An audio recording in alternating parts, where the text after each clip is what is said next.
బాధలు రాదు, కష్టాలు రాదు, శోధన రాదు, నిందన రాదు. ఎవరికి వస్తుందంట?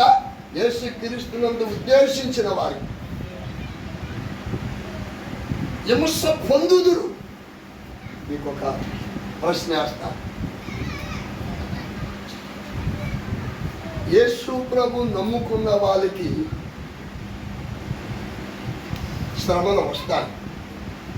ఇప్పుడు ప్రభువు నమ్ముకున్న వాళ్ళకి శ్రమలు వస్తుందని బైబిల్ చెప్తుంది. ఇప్పుడు మనం అనుకుందాం, శ్రమలు మనకి మేలంటారా, శ్రమలో భారం అంటారా? ఒకసారి ఆలోచించండి. శ్రమలో ఏమా చెప్పరా?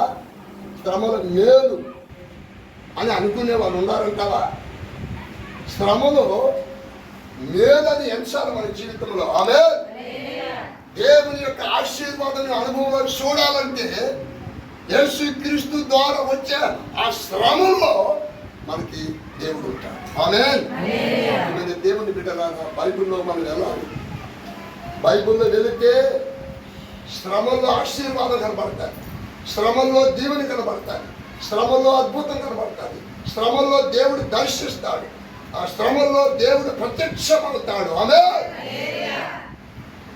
పాత నిబంధనల విషయంలో కానీ, కొత్త నిబంధనల విషయంలో కానీ, పాత నిబంధనలో శ్రమ పడని వాళ్ళు ఉన్నారా? కొత్త నిబంధనలో శ్రమ పడని వాళ్ళు ఉన్నారా? లేదా?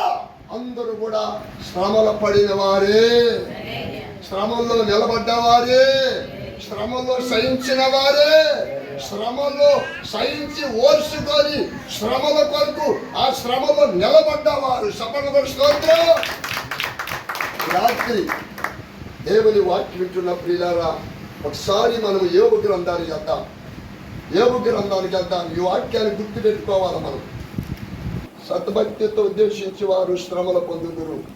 యోబు గ్రంథం ఒకసారి మనం జ్ఞాపకం చేసుకుందామా? 2వ అధ్యాయము 6 కాడి నుంచి కొన్ని మాటలు చదువుకుందాం. యోబు గ్రంథము 2వ అధ్యాయము. అందుకు యెహోవా అతడు నీ వశములో ఉన్నాడు, అతని ప్రాణం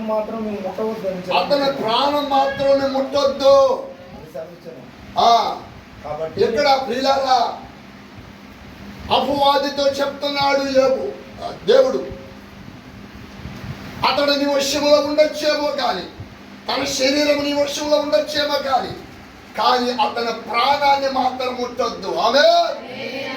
యోబు ప్రాణాన్ని ముట్టొద్దు అని దేవుడు సెలవిస్తున్నాడు. కాబట్టి అపవాది యెహోవా సన్నిధి నుండి బయలువెళ్ళి అరకాలు మొదలుకొని నడినెత్తి వరకు బాధగల కురుపులతో యోబును మొత్తెను. ఆమేన్. అరకాల నుండి మొదలుకొని నడినెత్తి వరకు ఆ కురుపులతో ఎవరిని మొత్తేనంట?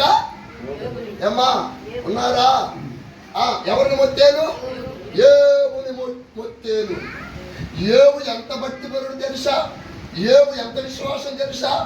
యోబు ఎంత న్యాయవంతుడు, ఎంత గొప్పవాడు తెలుసా? ప్రియులారా, దేవుడు వచ్చి చూసే యోబు. ఆమేన్. అయినప్పటికీ కూడా యోబు కురుపులతో మొత్తేను రాయబడదు, మొత్తబడ్డాడు. వాళ్ళంతా కురుపులతో ప్రియులారా అపవాది చేత మొత్తబడి ఉన్నాడు. యోబు భయంకరమైన పరిస్థితిలో ఉన్నాడు. దేవుడు ఏం చెప్పాడు? అతని ఆత్మను మనం ముట్టొద్దు అన్నాడు.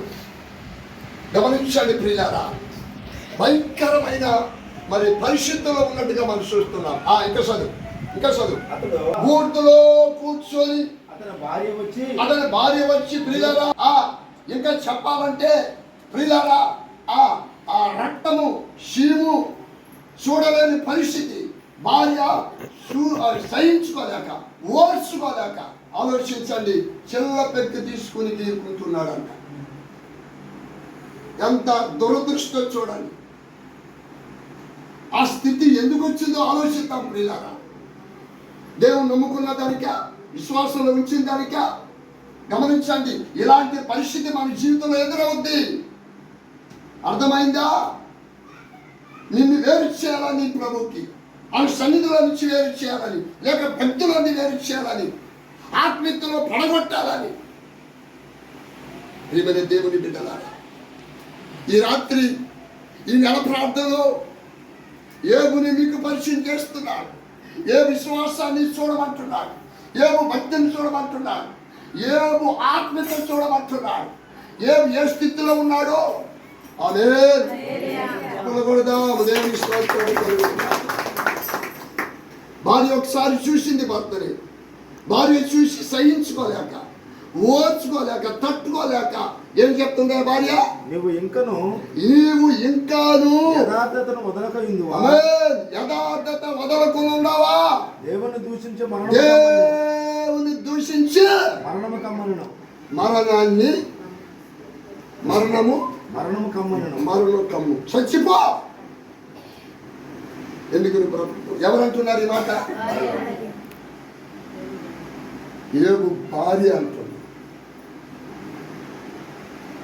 భర్తను ప్రేమించి సహకరించాల్సిన భార్య, ప్రేమించాల్సిన భార్య, ఆ శ్రమలు, ఆ బాధలు, ఆ కష్టాలు పంచుకోవలసిన భార్య. ఆమేన్. బైబిల్ ఏం చెప్తుంది? అమ్మా, సాటైన సహాయము.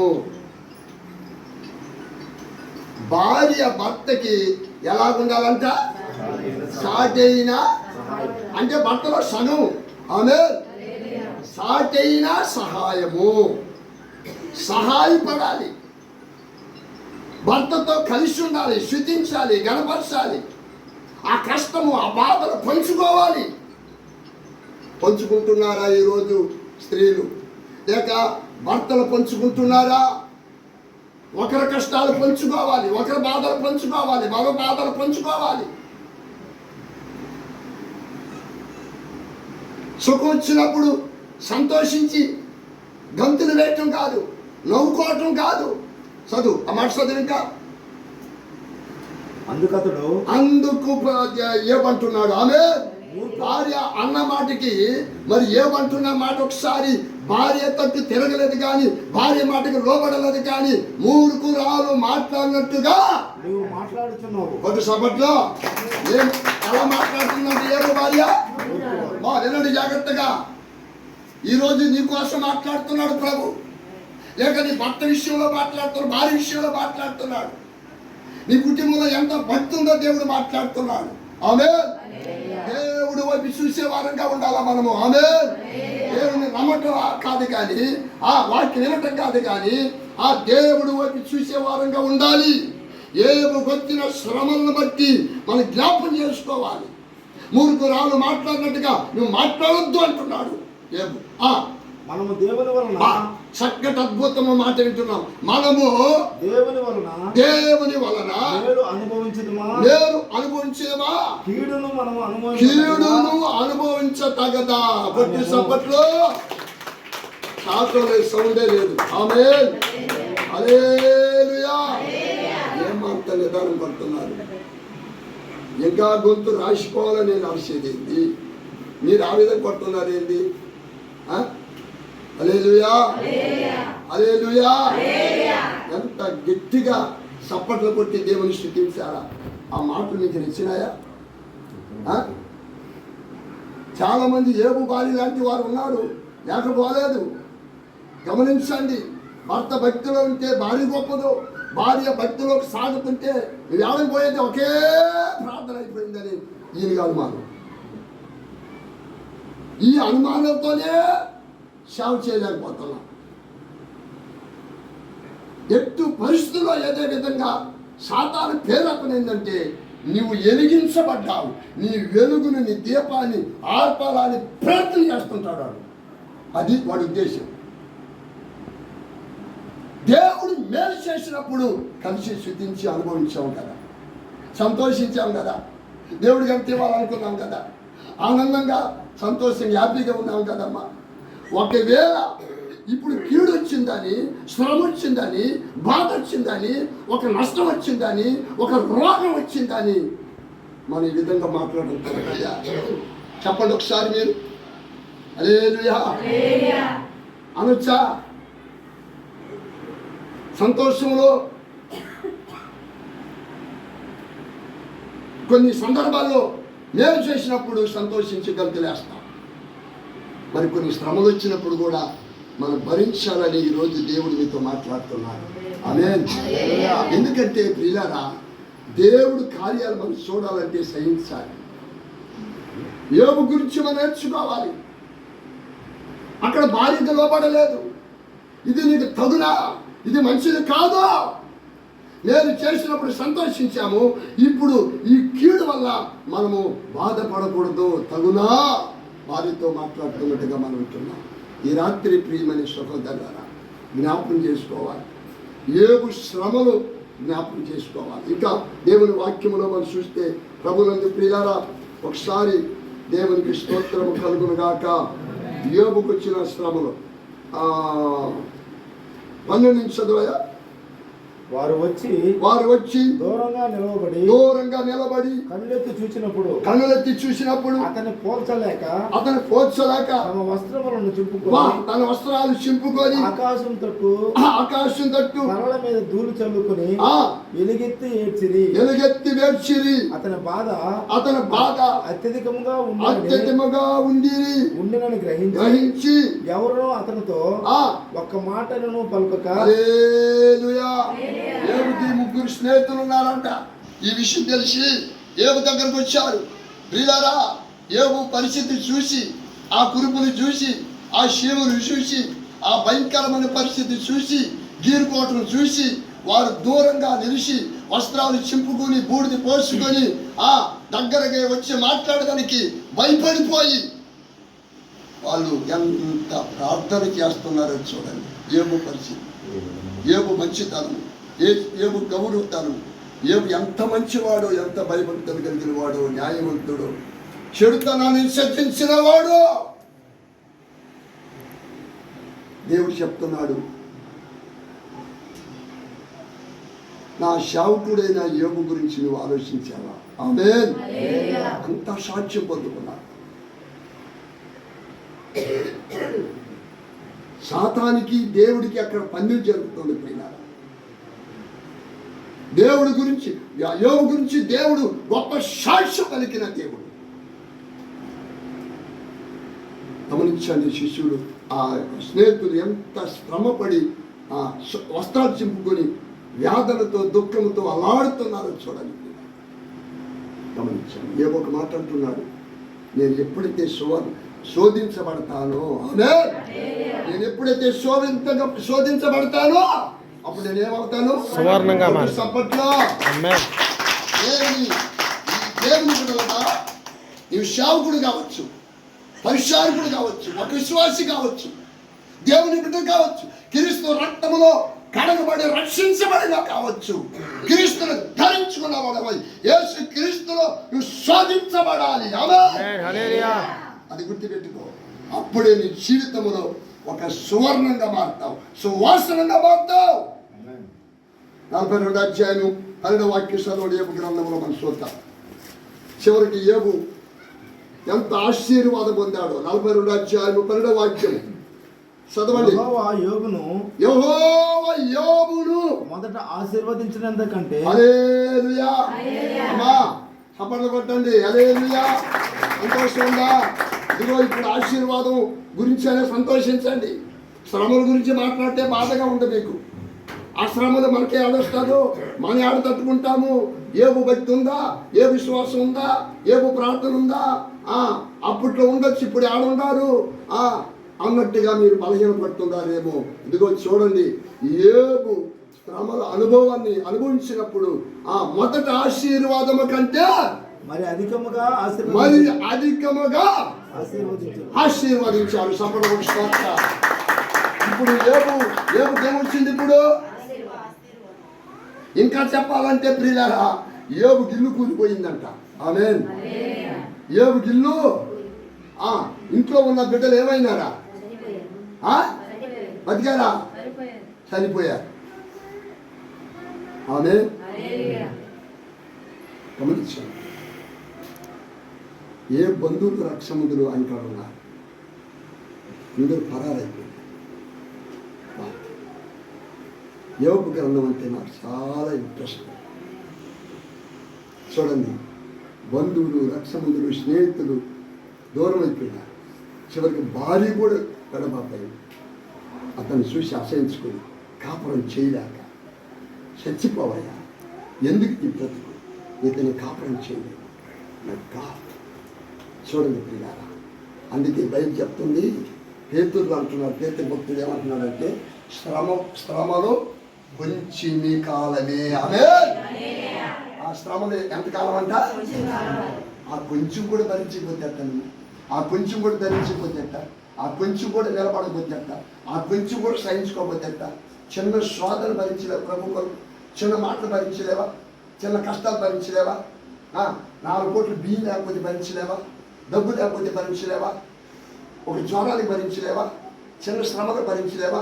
ఎవరో మాట అన్నారంట, మీ వాళ్ళు అన్నారా అని పోత పైకి. ఏమి ప్రార్థన చేయలేవా? భక్తి మనకి లేదా? వాళ్ళు వీళ్ళు ఏం తేడా? మీరిద్దరు కలిసి వాళ్ళు తగులు పెట్టే పరిస్థితి వస్తున్నారు. దేవుని కొరకు నువ్వు సహించే వ్యక్తిగా ఉండాలి. సహించే వ్యక్తిగా ఉండాలి. ఒక మాటే భరించలేదు. నువ్వు ప్రభు కొరకు జీవిస్తావా? ప్రభు కొరకు బ్రతుకుతావా? ప్రభు కొరకు సువార్త చెప్పగలవా? ప్రభు కొరకు నేను ఉంటానని, దేవుని బిడ్డగా ఉంటానని, ఇదిగో నా ప్రభు కొరకు ఇవన్నీ విడిచిపెడతాను అని అంటావా? ఒక ఆయన నాకు టచ్ అయినాడు, చాలా కాలం అయింది. ఆయన అన్నాడు, మాట్లాడుతూ మీద, సమస్తాన్ని విడిచిపెట్టాలని నీకుందని అడిగాడు. విడిచిపెట్టాలి బ్రదర్ అన్నాడు. ఇదే సెంటర్ నుంచి, ఇదే స్థలం నుంచి వెళ్ళిపోదాం అడ్రస్లో కూడా ఎత్తిపోయాడు. ఆమేన్. ప్రభుత్వం చెప్పిదా, మనం దేవుని కొరకు విడిచిపెట్టకపోతే మన జీవితంలో ఆశీర్వాదం మనం చూడలేము. నువ్వు క్రైస్తవుడు కావచ్చా, నువ్వు దేవుని బిడ్డ కావచ్చా, పాట పాడచ్చా, వాక్యం చెప్పొచ్చు, కానీ దేవుని నిమిత్తమై ఒక్కటి కూడా నువ్వు వదలకపోతే నీ జీవితంలో శోధన సహించలేవు, నువ్వు గెలవలేవు, ఆశీర్వాదం నీలో రాదు. ఆమేన్. యోబు గురించి అనేక విషయాలు మనం నేర్చుకోవాలి. మనం 12వ వచనంలో మనం చూసినప్పుడు యోబు కంట ఉన్నదానికంటే డబల్ అధిక ఆశీర్వాదం సఫలం కొట్టు. ఇప్పుడు యోబు చేసింది, ఆశీర్వాదం చేసింది. బంధువులు వస్తున్నారు, ఉంగరాలు తీసుకుని, దండలు వస్తున్నారు, ఇంకా బంగారం తీసుకొస్తున్నారు, మంచి వస్త్రాలు తెస్తున్నారు. హల్లెలూయా. దాన్ని చూస్తున్నా. ఇప్పుడు ఇది పిలిచాడా? ప్రభు నుండి ప్రియులారా, నువ్వు పిలవబల్లా, దేవుడే నీ శత్రువులందరూ కూడా మిత్రులుగా చేస్తాడు. దేవుడు మన శత్రువులైన అందరూ ఏం చేస్తాడంట? మిత్రులుగా చేస్తాడు.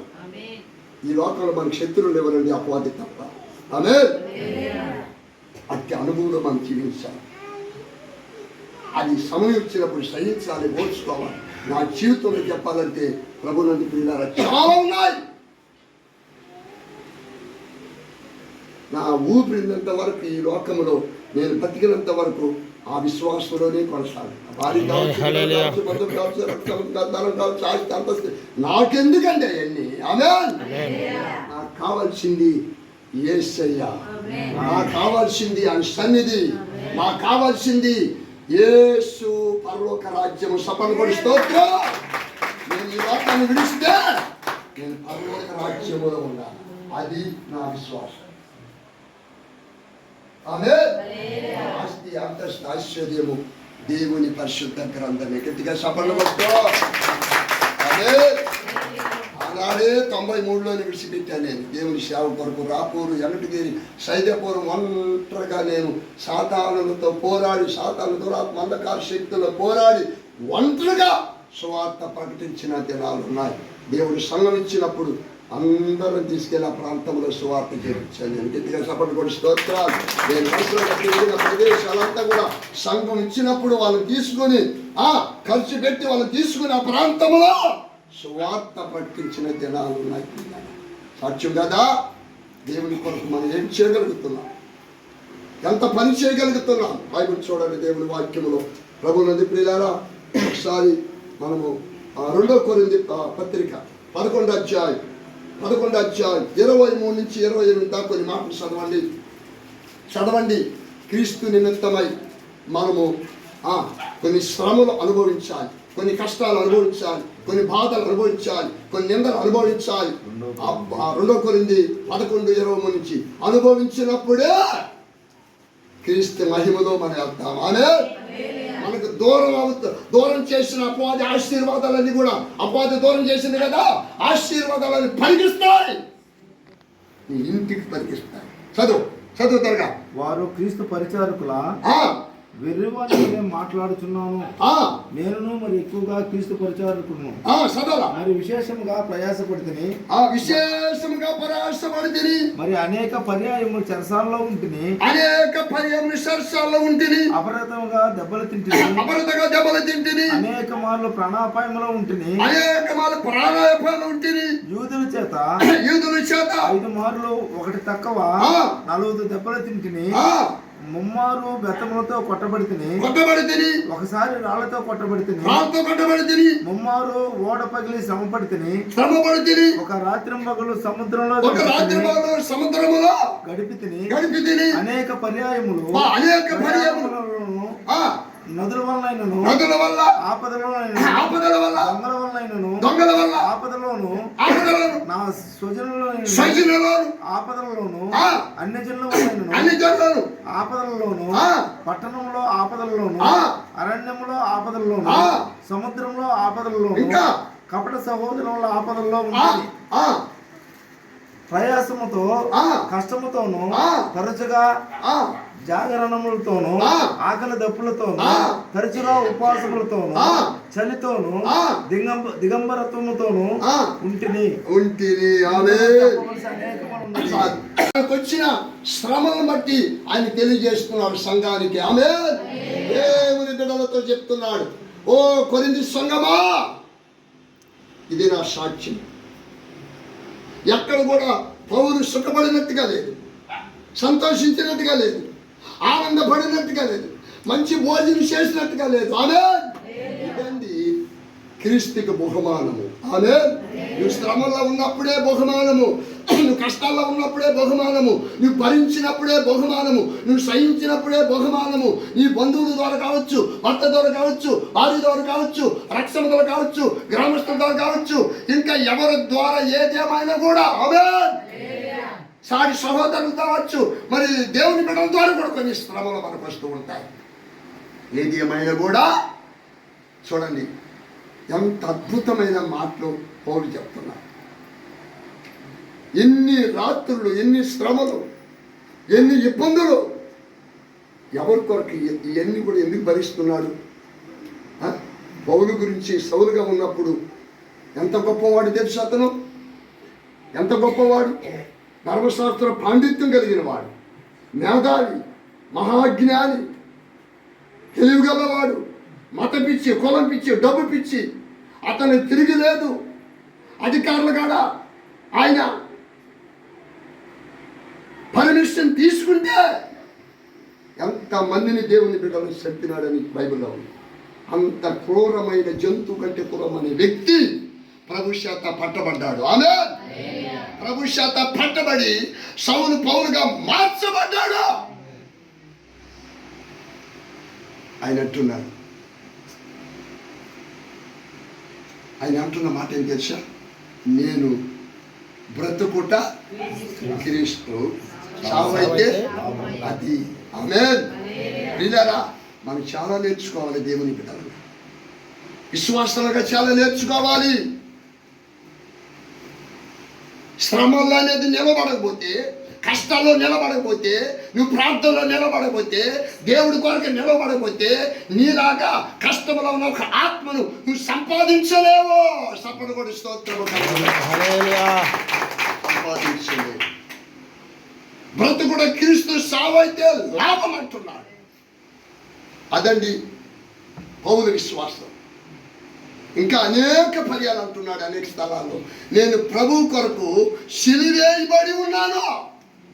ఏం వేసుకుని ఉన్నాడంట? సహోదరులారా, ప్రభు కొరకు మనం జీవించాలి. ప్రభు కొరకు సిలువేసుకోవాలి. అవసరమైతే చెన్నైలో జయలలిత కొరకు ఒక ఆయన సిలువేసుకున్నాడు. ఒక మనిషి కోసం సిలువేసుకున్నాడు. ఆయన అభిమానం మీద, చూసారా, ఆ మీద ప్రేమ మీద సిలువేసుకున్నాడు. యేసు ప్రభువుల మీరు నీ జీవితంలో ప్రభు నిన్ను రక్షించిన దానికి, స్వస్థపరిచిన దానికి, నీ పాప శాపను భరించిన దానికి, నేను రక్షించిన దానికి, నేను తోడుగుని కాపాడుకున్న దానికి, నీ కుటుంబాన్ని అభివృద్ధి పరుస్తున్న దానికి, నీకు వాహనం ఇచ్చిన దానికి, ఉద్యోగం ఇచ్చిన దానికి, ఎంత డెవలప్ చేసిన దానికి ప్రభు కొరకు నువ్వు జీవించగలుగుతున్నావా, బ్రతకగలుగుతున్నావా, ఉండగలుగుతున్నావా? ఆమేన్. ప్రభు నిమిత్తమైన సాక్ష్యం చెప్పగలుగుతున్నావా? సపన కూడా స్తోత్రం. హల్లెలూయా. ఇంకా పౌలు శ్రమల గురించి చెప్తున్నాడు. ఇంకా చదవాలి, పైన చూడు. ఇప్పుడు చదివే కదా కొరింథీ పత్రిక. ఇంకనో చెప్పవలసిన ఇంకా చెప్పవలసిన అనేకములు ఉన్నాయి. ఇవియును గాక సంగములన్నిటిని గూర్చిన సంగములు అన్నిటిని గూర్చి చింతయో కలదు. చింత ఉంది. ఆమేన్. పౌలు 3 సార్లు సువార్త యాత్ర చేసి సంఘాలు స్థాపించి సంఘాల గురించి చెప్తున్నాడు. సువార్తలో ఎంత శ్రమలో ఆలోచించండి, ఎంత కష్టాలు ఆలోచించండి, ఎంత వ్యాధులు ఆలోచించండి, ఎంత దప్పిక ఆలోచించండి, ఎంత కన్నీరు ఆలోచించండి. పిల్లరా, మరణాపాయము. ఇంకా సంఘాల గురించి నాకు చింత ఉంది. ఈరోజు సంఘాల గురించి చింత ఉందా?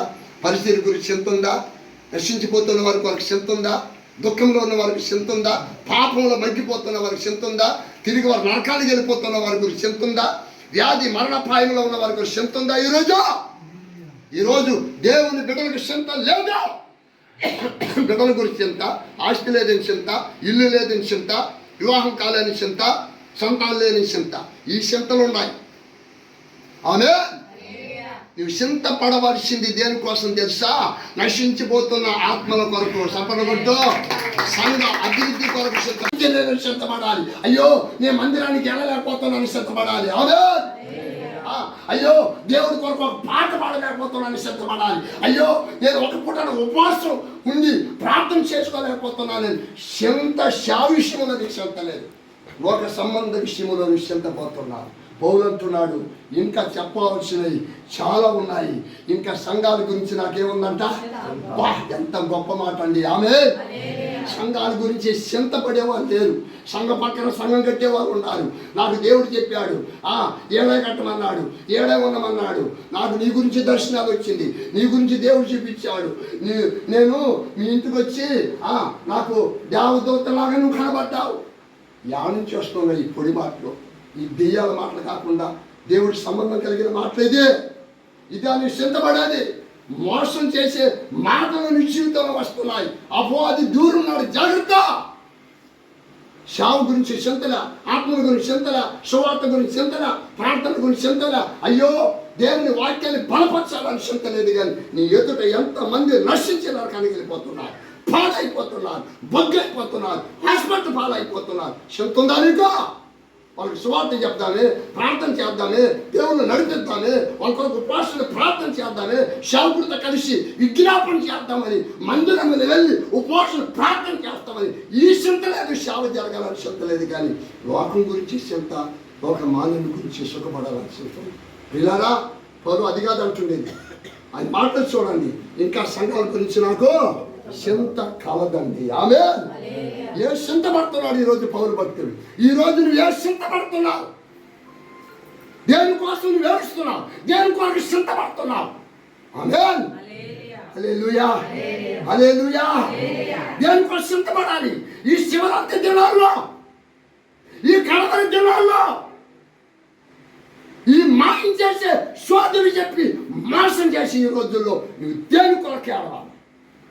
నీవు లేని ఆత్మను రక్షించబడాలి, నీవు లేని కుటుంబం రక్షించబడాలి, నీ బంధువులు రక్షించబడాలి, గ్రామస్తులు రక్షించబడాలి. ఏ ఒక్కరు కూడా నశించుట దేవుడికి ఇష్టం లేదు. నశించిన దానిని చెప్పండి అక్కలారా. ఎదిగేదా? ఆమేన్. నశించిన దాన్ని వెతికి రక్షించుటకు మనుషు కుమారుడు మధ్యలో ఉన్నాం. ఎట్ట వెళ్ళిపోయారు అందరూ? ఆమేన్. అప్పుడప్పుడు మన వాళ్ళకి సూపర్ రకం వస్తాయి.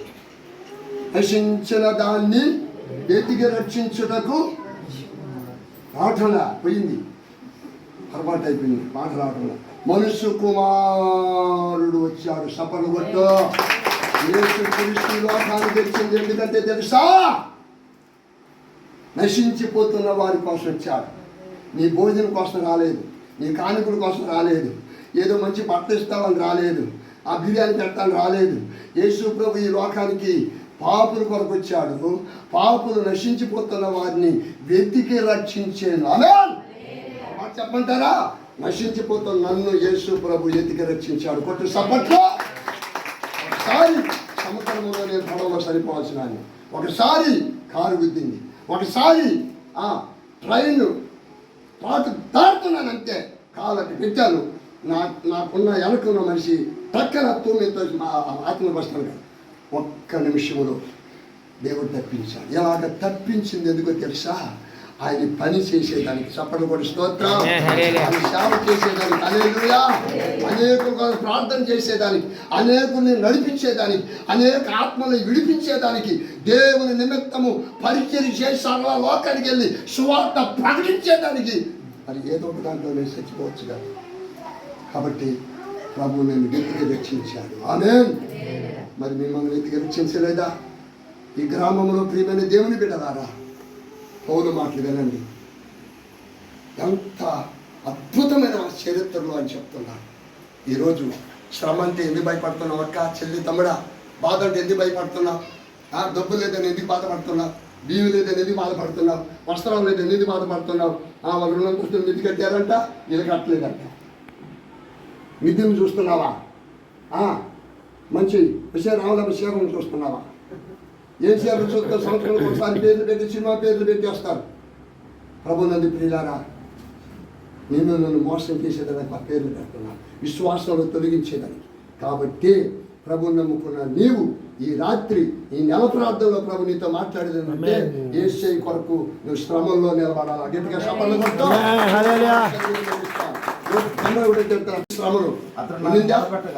శ్రమలు పోయి ఆశీర్వాదం వచ్చేసింది. నిలబడి ఈ రాత్రి ఆమేన్.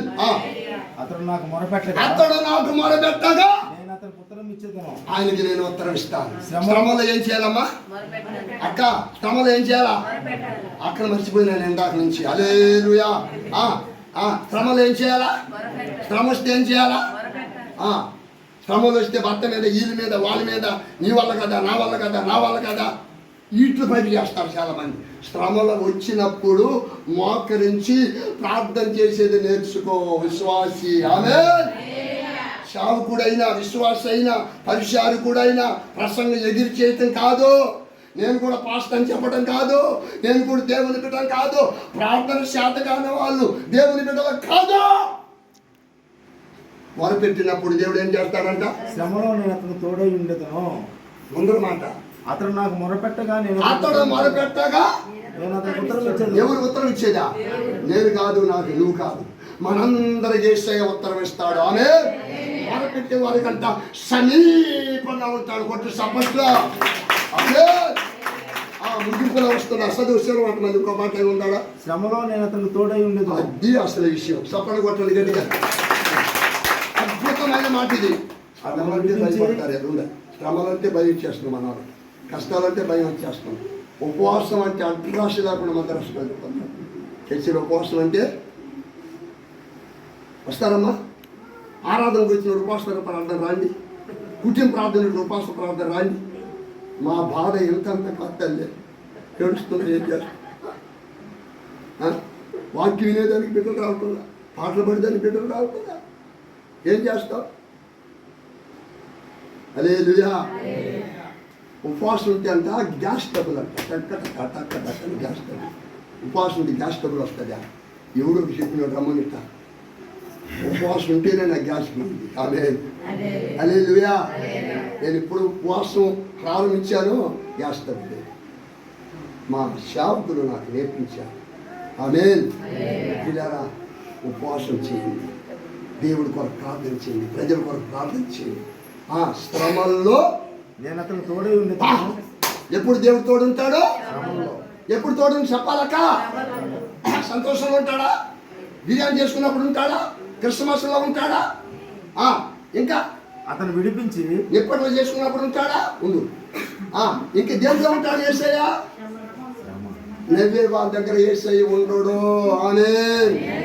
ఎవరు ఉంటారంటే శ్రమల్లో మొరపెడతారే, దుఃఖంలో మొరపెడతారే, బాధల్లో మొరపెడతారు. నాయన ఆ కుటుంబము బాధపడుతుందయ్యా, హాస్పిటల్ పాలయ్యారయ్యా, నా భర్త మారలేదు, నా భార్య మాట్లాడుతావా, నా బిడ్డలు మారలేదు, గట్టిగా సపోర్ట్లో కొట్టు. నీకు వచ్చిన వాటి మీద ఎన్ని శ్రమలు వస్తాయో ఆ శ్రమల్లో నిలబడి ప్రార్థన చెయ్యి. దేవుడు నీ దగ్గర ఉంటాడు. అక్కడే ఉండడు. శ్రమంలో నిన్ను వదిలిపెట్టి ఎవడో 1 ఇంచు కూడా దాటి శ్రమంలో ఎప్పుంటాడంటే దేవుడు ఎవడుంటాడమ్మా? నీ పక్కనే ఉంటాడు. నీ పక్కనే. ఏడుస్తున్నా కనపడలేదని, ఏడుస్తున్నా దర్శించలేదని, ఏడుస్తున్నా సహాయం చేయలేదని, నన్ను ఎవరు పట్టించుకోలేదని పట్టించుకొని ఆయన ఇక్కడ ఉన్నాడు. సఫలు కొట్టు. ఎవరున్నాడంట? ఆమె ఈ బాధలన్నీ అడిచారు ప్రభు, ఈ అప్పులన్నీ అడిచారు ప్రభు అని ప్రార్థన చేసుకుని లేస్తే నీకు అప్పే లేదు. ఇది కొన్ని ఎంత అప్పులు పెట్టి నేను ప్రార్థన చేసేది, ఇది స్తోత్రం అన్ని ప్రార్థన చేసి ఆమేన్ అనగానే నీకు అప్పే లేదు. నన్ను చూసుకున్న సంతోషం. ఆమేన్. ఎవరు పుంజుకోవాలా? పుంజుకోలేదా? ఆ పక్కన లేకపోయా, ఎవరు లేకపోయా, దేవుడి బిడ్డలా దేవా నీకో ఆత్రం. ఆమేన్. దేవా స్తోత్రం. అబ్బా నేను అప్పలేదంట, నేను అప్పలేదంట. దేవుడు చెప్తున్నాడు. హల్లెలూయా, హల్లెలూయా. అదండి క్రీస్తు ప్రభు ద్వారా వచ్చే సంతోషము. శ్రమంలో కృంగిపోమాక. నువ్వు కృంగావనుకో దేవుడు ఏం చేయలేడు. నువ్వు కృంగితే, నువ్వు బాధపడితే, నువ్వు చింతపడి ఒక మూల కూర్చోవనుకో, ఎంత మూల పెరగవో. పెరగతావా? నీ చింత యావత్తు ఎవరి మీద వేయాలా? ఈ భర్త మీద వేసేయి, ఈ భార్య మీద వేసేయి. నువ్వు చేసుకోబో, కంసాలు నువ్వు చేసుకోబో, భలేబో. ఆయన ఆడము వస్తాడండి. అంతే కదా? నీ చింత యావత్ ఎవరి మీద వేయాలా? వేస్తానండి.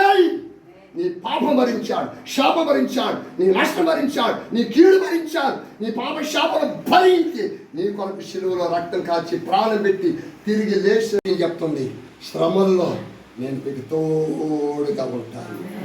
దేవుడు తోడును బట్టి ఇన్ని సంవత్సరాలు ప్రార్థన జరుగుతుంది. దేవుడు తోడును బట్టి దేవుడు నీ కార్యం చేస్తున్నాడు. దేవుడు తోడును బట్టి నీ ప్రార్థన ఆలకిస్తున్నాడు. దేవుడు తోడును బట్టి ఆరాధన జరుగుతుంది. దేవుడు తోడును బట్టి ప్రార్థన జరుగుతుంది. దేవుడు తోడును బట్టి ఉపవాసాలు చేస్తున్నాం, సువార్త చేస్తున్నాం, ఆరాధన చేస్తున్నాం. కొన్ని సపట్లో దేవుడు లేదనే వాళ్ళు ఎవరంటే బుద్ధి హీనులు అంట. వాళ్ళకి బుద్ధి లేదు, జ్ఞానం లేదు, మూర్ఖులు. దేవుని బిడ్డ దేవుడు లేదంటారా? ఇంత ధైర్యంగా దేవుడు నేను ఉన్నాను అని దేవుడు చెప్తున్నాడు. శ్రమల్లో కుంగిపోకుండా ప్రార్థన చేయండి. మనకు వచ్చే శ్రమలన్నింటిలో సాతాను పెట్టినా, మనుషులు పెట్టినా, లోకస్తులు పెట్టినా, ఫ్రెండ్స్ పెట్టినా, ఎవరు దూరం వచ్చినా ఆ శ్రమల్లో ప్రార్థన చేద్దాం. శ్రమంలో కలిగిన వారికి దేవుడు తోడుగా ఉంటాడు. ఆమేన్.